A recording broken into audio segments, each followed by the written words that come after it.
Alright, let's dive into something that's been buzzing around the internet lately: Sean Penn's absence from the 98th Academy Awards. Now, before you think this is just another celebrity gossip piece, let me tell you there's a lot more here than meets the eye. Personally, I think this story is a perfect example of how Hollywood intersects with global politics, and it's fascinating to see how someone like Sean Penn uses their platform. So let's break it down.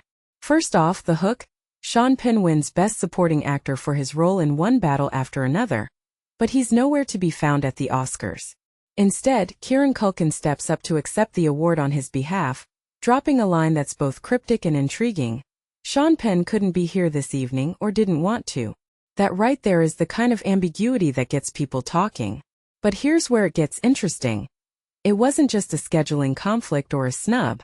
Reports suggest Penn was in Europe, specifically planning to visit Ukraine. And this isn't just a random trip. It's a deliberate move to draw attention to the ongoing war in Ukraine. Now let's pause for a second. What makes this really interesting is the context.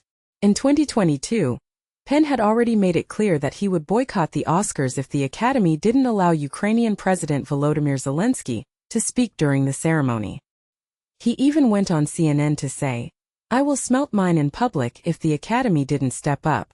That's a bold statement, and it shows how deeply he feels about this issue.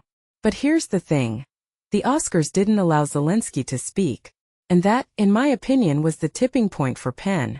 It wasn't just about skipping an award show. It was about making a statement. From my perspective, this raises a deeper question. How much responsibility do celebrities have to use their platforms for causes they believe in? Sean Penn clearly thinks it's a lot. I mean, he's not just talking the talk, he's walking the walk. He's been actively involved in philanthropy, providing refugee shelters and supporting educational programs in Poland. And let's not forget his plan to melt down his previous Oscars into bullets for Ukraine, though he ended up giving one to Zelensky instead. That's a detail I find fascinating. It's such a powerful symbol of solidarity, and it shows how seriously he takes this issue. But here's where it gets even more intriguing. This isn't the first time Penn has skipped the Oscars. He's done it in 1996, 2000, and 2002. And it's not just the Oscars. He's boycotted the SAG Awards and the BAFTAs too.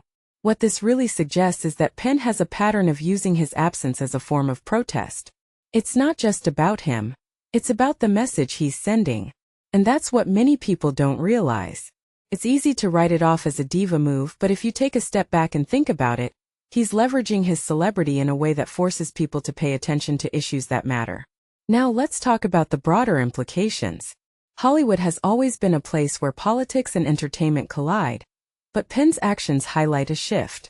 More and more, we're seeing celebrities use their platforms not just for self-promotion, but for advocacy. Whether you agree with his methods or not, you have to admit it's effective. His absence from the Oscars wasn't just a personal choice. It was a calculated move to keep the spotlight on Ukraine. And that's something worth thinking about. So here's my closing thought. Sean Penn's no-show at the Oscars wasn't just about him. It was about using his moment to amplify a cause he cares deeply about. It's a reminder that sometimes the most powerful statements are the ones you don't make. What do you think? Is this the kind of activism we need more of? Or does it cross a line? Let me know in the comments. I'd love to hear your take.